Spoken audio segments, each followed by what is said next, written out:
Hello বন্ধুরা, সবাই কেমন আছেন? আশা করছি সবাই খুব ভালো আছেন এবং সুস্থ আছেন। চলুন আজকে বাড়িতে থাকা উপকরণ দিয়ে চিকেনের গ্রেভি বা চিকেন আলু গ্রেভি করে দেখায়। প্রথমে আমি মাংসটাকে ভালোভাবে ভিনিগার দিয়ে ভিজিয়ে ধুয়ে নিয়েছিলাম।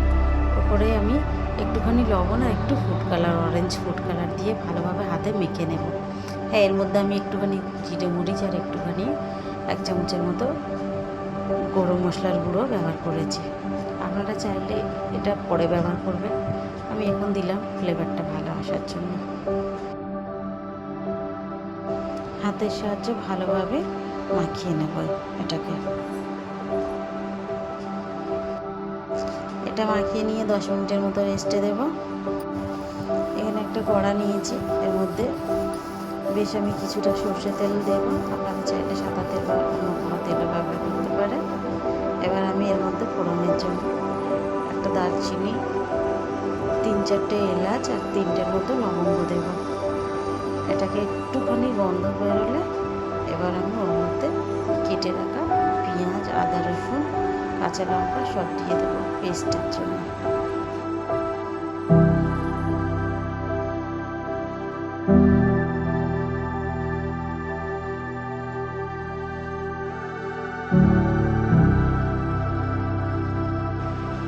আমি এগুলোকে সব গোটা গোটাই রেখেছি, কারণ আমি এটাকে একটু প্রথমে ভেজে নেব, তারপরে আমি এটাকে মিক্সিতে পেস্ট করব। সেজন্য আমি প্রথমে তেলের মধ্যে এটাকে ভেজে নিচ্ছি। এটা চাইলে কাঁচাও করা যেত, তবে এরকম করলে স্বাদটা খুব সুন্দর হয় বা খেতে ভালো লাগে। এখানে 2টো কাঁচা লঙ্কা নিয়েছি, আপনারা চাইলে ঝালের পরিমাণটা আপনারা আপনাদের মতো নেবেন। এখানে বড় বড় আমি 3টে পেঁয়াজ নিয়েছি আর 1 চামচের পরিমাণ মতো আদা রসুন নিয়েছি। এবার ভাজা হয়ে গেছে, হালকা যে কালারটা চেঞ্জ হবে বা একটা সুন্দর পেঁয়াজ ভাজার গন্ধ বেরোবে, তখন আমি এটাকে নিয়ে একটা মিক্সির জারেতে এটা তুলে রাখবো। একটুখানি ঠান্ডা করতে দেবো, কারণ এটা খুব গরম হচ্ছে, এটাকে একটু ঠান্ডা করে তারপরে পেস্ট তৈরি করবো।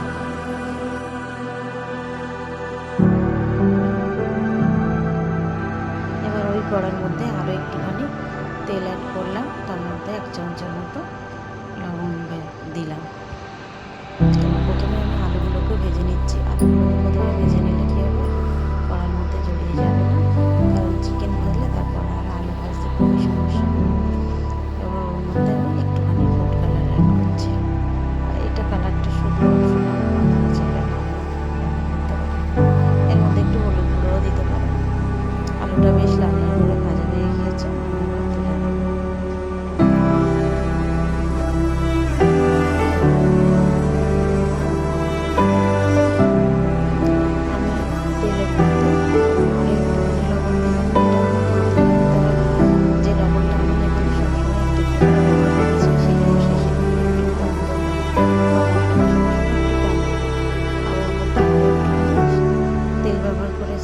কারণ তেলটা খুবই কম মনে হচ্ছিলো, ওই জন্য আমি পরে তেল আর একটু দিয়ে দিলাম।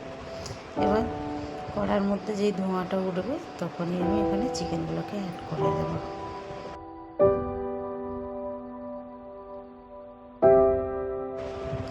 চিকেনগুলোকে অ্যাড করে ভালোভাবে এখানে নেড়ে নেব, যাতে তেলটা সব দিকে লাগে বা চিকেনগুলো ভালোভাবে লাল লাল করে ভাজা হয়।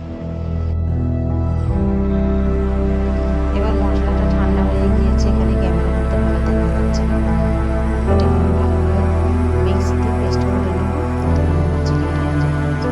দেখতে পাচ্ছেন মশলাটা তৈরি হয়ে গিয়েছে, ওটাকে একটা সাইড করে দেবো। চিকেনগুলো ভাজা হয়ে গেলে এবার করে তুলে নেব।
1 চামচের একটু বেশি লঙ্কার গুঁড়ো আর একটুখানি কাশ্মীরি লঙ্কার গুঁড়ো ব্যবহার করবো, 1/2 চামচের মতো হলুদ গুঁড়ো ব্যবহার করবো আর 1 চামচের মতো জিরা মরিচ ব্যবহার করবো। এবার এই মশলাটাকে ভালোভাবে কষিয়ে নিতে হবে। এখানে অল্প করে একটুখানি লবণ ব্যবহার করেছি, যেহেতু আমি সব কিছু ভাজার সময় লবণ দিয়েছি, ওই জন্য প্রথমে পরিমাণ মতো লবণটা দেবো, যদি লাগে আবারও দেবো। এবার 4 থেকে 5 মিনিটের মতো ঢাকাটাকে আমি চাপা দিয়ে মশলাটাকে কষতে দেবো। দেখতে পাচ্ছেন মশলা কষানো হয়ে গিয়েছে, কালারটা খুব সুন্দর উঠে এসছে। এবার ভেজে রাখা আলুগুলোকে ওর মধ্যে আমি দিয়ে দেবো, দিয়ে এর সঙ্গে আরও আমি ঢাকা দিয়ে বেশ কিছুক্ষণ মশলাটাকে কষিয়ে নেব। মুরগির মাংসটা এখানে পরে দেবো, তার কারণ আলুটা গলানোর জন্য এটা আমি শেষে দেবো। মাংসগুলো সব ছেড়ে যাবে, যেহেতু ব্রয়লার মুরগি, ওই জন্য আমি এখানে আলুটাকে 60 থেকে 70% সিদ্ধ করে নেব। এখানে দেখছিলাম আলুটা কষানো প্রায় হয়ে এসছে। এবার আমি জল দিয়ে একটুখানি নরম করব। আলুটা খুব সুন্দর কষানো হয়েছে, কালারটাও আমার খুব সুন্দর এসেছে। আপনারা চাইলে এরকম একটুখানি আলুর দমও করে খেতে পারেন, তবে সেটা খারাপ হবে না, খুব ভালো লাগবে। এখানে আমি বেশ কিছুটা জল দিয়েছি যাতে আলুটা ভালোভাবে সিদ্ধ হয়ে যায়, সেই অনুযায়ী জলটা দিয়েছি।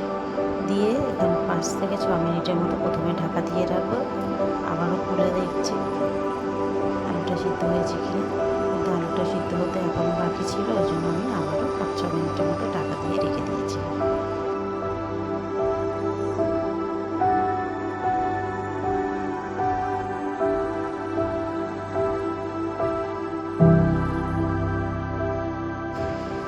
এবার ঢাকাটা খুলে দেখছি আলুটা ভালোভাবে সিদ্ধ হয়ে গিয়েছে। আমি এবারে মুরগির মাংসগুলো ভেজে রাখা ছিল, সেগুলোকে এখানে অ্যাড করে দেব আর ভালোভাবে নেড়ে দেব।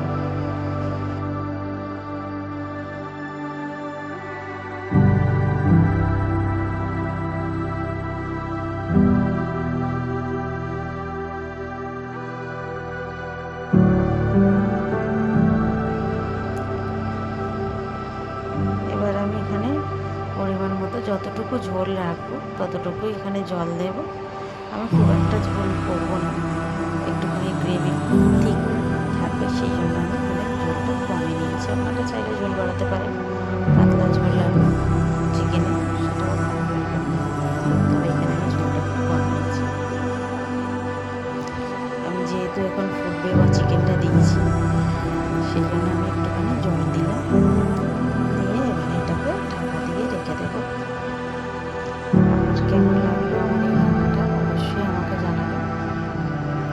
আমার চ্যানেলটিতে নতুন হয়ে থাকলে আমার চ্যানেলটি সাবস্ক্রাইব করবেন, লাইক করতে ভুলবেন না।